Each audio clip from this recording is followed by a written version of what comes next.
지금 이곳에서 무럭무럭 자라고 있는 이 풀이 가시상추입니다.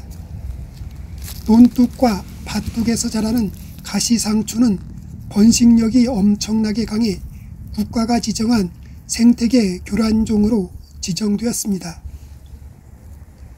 이 가시상추는 한 해살이 또는 두 해살이 풀이며 유럽이 원산지로 귀화식물이며 전국적으로 급속도로 확산되고 있는 잡풀 중의 잡풀입니다.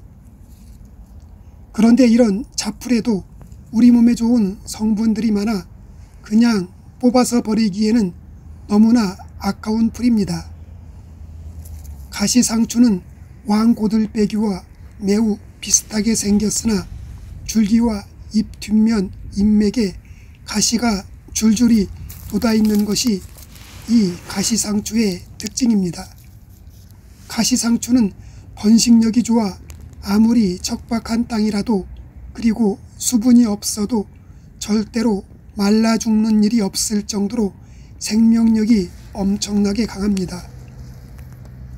보통 잡초가 살 수 없을 정도로 황폐화된 곳뿐 아니라 개울가, 빈터, 논과 밭두렁 등 적박한 곳을 가리지 않고 아무 데서나 흔하게 자랍니다. 맛과 꽃 모양이 상추를 닮았다는 가시상추는 지금은 잎이 연해서 먹기에 딱 좋은 때입니다. 오늘은 이 가시상추를 뽑아다가 고들빼기를 먹는 것처럼 반찬으로 해서 드시면 불면증과 우울증 그리고 각종 치주질환을 치료해 주는데 많은 도움이 됩니다.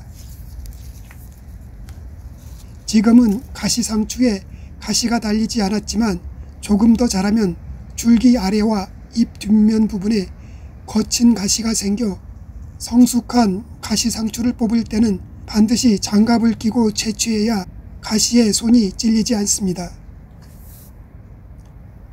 성숙한 가시상추는 잎과 줄기에 날카로운 가시가 많이 나오기 때문에 너무 거칠어져 그때는 나물로 먹을 수 없습니다. 그래서 잎이 연한 지금이 제철이며 지금 채취해 잎을 데쳐서 나물로 먹으면 좋습니다. 가시상추는 고들빼기처럼 뿌리를 갈아 뿌리를 같이 먹어야 약효가 더욱 좋습니다. 가시상추는 이름 그대로 쌈으로 먹을 수 있습니다. 어린 순은 끓는 물에 살짝 데쳐 나물로 먹거나 또는 생것을 겉절이로 만들어 먹으면 좋고 어린 순과 뿌리는 통째로 채취해 고들빼기처럼 김치나 장아찌로 담가 먹어도 좋습니다.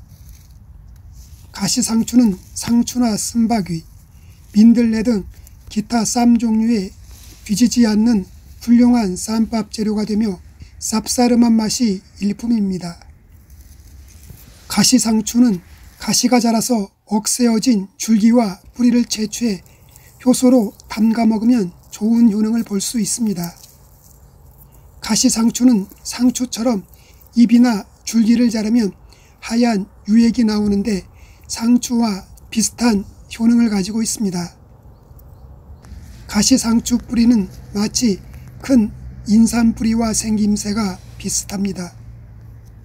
가시상추는 성분도 상추나 쓴바귀, 고들빼기와 비슷하며 성질은 차가운 편이고 맛은 민들레처럼 약간 쓴맛이 있으며 약한 독성이 있어 생식할 때는 찬물에 하루 정도 담가 우려낸 다음 먹는 것이 좋습니다. 가시상추는 염색력이 강해서 식용색소로 활용할 수 있으며 가시상추 말린 것을 곱게 갈아 분말로 만든 다음 기타 다른 들채들의 분말과 혼합하여 조미료 재료로 활용할 수 있습니다. 가시상추는 인디언들이 소화제나 진통제로 많이 사용하고 있는 풀입니다. 가시상추는 치과의사들이 천연, 충치, 치통치료제로 사용할 정도로 치과질환에 탁월한 효능을 가지고 있습니다. 가시상추 추출물이 치주질환 예방과 치료에 효능이 있는 것으로 확인되면서 치아가 안 좋은 분들에게 가장 핫한 풀로 많은 분들에게 인기가 있는 풀이 되었습니다. 가시상추 줄기나 잎을 자르면 우윳빛 즙액이 나오는데 이 즙액이 알카로이드 성분인 락투세린과 락투신 성분으로 진통제 역할을 합니다. 충치와 치주질환에 시달리시는 분들이 이 동영상을 보신다면 이 가시상추를 뽑아서 꾸준하게 먹어보길 추천합니다. 진통작용이 탁월한 가시상추는 통증 제거에 탁월해 이 가시상추 생초를 깨끗하게 씻어 입에 넣고 치아로 이 가시상추를 짓이겨서 아픈 치아 부위에 감싸주면 서서히 치아 통증과 잇몸 통증이 사라지는 효과가 나타납니다. 가시상추는 치주질환 치료 및 치아 미백에도 도움이 됩니다. 그래서 치아를 건강하게 해주는 것이 바로 이 가시상추입니다. 가시상추는 불면증과 우울증에도 탁월한 효과를 가지고 있는 풀입니다. 불면증에 시달리시는 분들과 우울증이 있는 분들은 이 가시상추를 달여 마시면 약물에 대한 부작용이 없이 불면증과 우울증 증상을 개선시킬 수 있습니다. 우울증은 정신질환으로 기분장애의 일종이며 감기처럼 쉽고 흔하게 걸릴 수 있기 때문에 마음의 감기라고 부릅니다. 하지만 감기와 다른 점은 시간이 지나면 감기는 자연스럽게 치유가 되지만 우울증은 시간이 지난다고 해서 저절로 치료가 되지 않고 점점 심해지는 것이 문제입니다. 우울증은 우울한 기분, 의욕저하, 활동의 저하, 초조, 불안, 식욕저하, 불면증, 지속적인 슬픔 등이 나타납니다. 가시상추 줄기나 잎을 자르면 우윳빛 즙액이 나오는데 이 즙액이 알카로이드 성분인 락투세린과 락투신 성분입니다. 이 두 성분은 진정작용이 있어 우울증 증상을 완화시켜주고 수면 유도 성분이 있어 가시상추를 많이 먹게 되면 졸리움을 느끼고 졸리게 되는 것입니다. 또한 가시상추를 꾸준하게 먹으면 진정 효과가 있어 가슴이 답답하고 속에 화병이 있는 분들의 마음이 진정됩니다.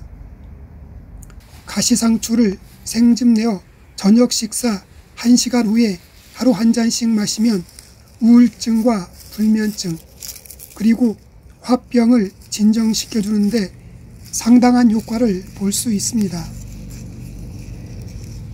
가시상추는 비타민 A와 엽산, 당이 풍부하게 들어있는데 이 성분들은 숙면에 도움을 주기 때문에 설잠을 주무시는 분들이나 불면증이 심하신 분들이 저녁 식사 때 가시상추를 쌈으로 해서 드시면 잠이 잘 오게 됩니다. 유럽에서는 불면증으로 인해 잠을 잘 수 없을 때 숙면을 유도하기 위해 약 대신 저녁 식사에 가시상추를 먹으면 불면증 개선에 좋은 가시상추를 먹게 하고 있습니다. 가시상추는 부작용을 최소화하고 건강한 두피를 유지할 수 있는 천연 염색 제제로 사용할 수 있는 풀입니다. 가시상추 전초 2kg을 채취 후 세척한 다음 잘게 갈아주고 바닥이 넓은 냄비에 물을 살짝 부어 끓이지 말고 중탕으로 갈색빛이 감돌 때까지 5분 간격으로 저어줍니다. 그리고 거름용 천으로 짜준 다음 냄비에 약불로 걸쭉해질 때까지 저어주며 졸여줍니다. 그리고 따뜻한 물에 커피 1티스푼을 녹인 후 계란 노른자 2개, 분말 연모제, 샴푸 티스푼으로 2스푼, 가시상추 졸인 액기스를 넣고 골고루 섞어주면 천연 염색제가 완성됩니다. 천연 염색제를 바르고 1차로 30분 정도 둔 다음 다시 2차로 가시상추 조린 액기스를 바른 다음 20분 정도 더 두면 천연 염색이 완료됩니다.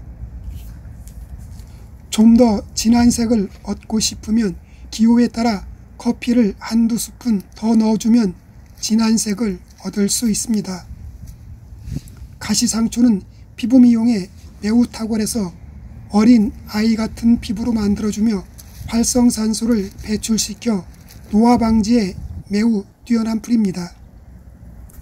가시상추 달인물을 꾸준히 마셔도 푸석푸석한 피부가 고와지며 피부 노화도 예방할 수 있습니다. 가시상추는 섬유소가 풍부해 소화를 촉진시켜줍니다. 가시상추의 섬유소는 장을 원활하게 해주어 장운동을 도와주기 때문에 특히 고기를 먹을 때 쌈으로 가시상추를 먹으면 소화를 촉진시켜줍니다.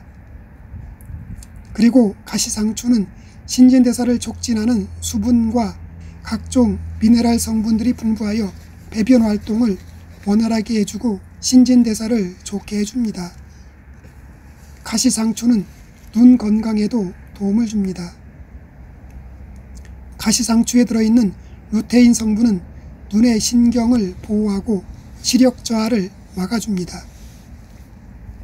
시력이 자꾸 떨어지시는 분들이 계시다면 이 가시상추를 뽑아다가 쌈으로 많이 드시거나 가시상추 달인물을 꾸준하게 마시면 시력 저하를 막아줍니다. 가시상추는 성질이 차가운 편이라 몸이 따뜻한 분들에게 잘 맞는 풀입니다. 평소 몸이 차가운 분들과 수족냉증이 있는 분들, 그리고 설사를 자주 하시거나 몸이 허약하신 분들은 되도록 소량으로 먹거나 아니면 대추와 감초를 넣고 달여 마시면 부작용이 적어집니다. 가시상추는 수면 유도 성분이 있어 불면증 해소에는 좋지만 반대로 잠을 자면 안 되는 운전하시는 분들은 가급적 아침, 점심시간에는 이 가시상추를 먹지 않는 것이 좋습니다.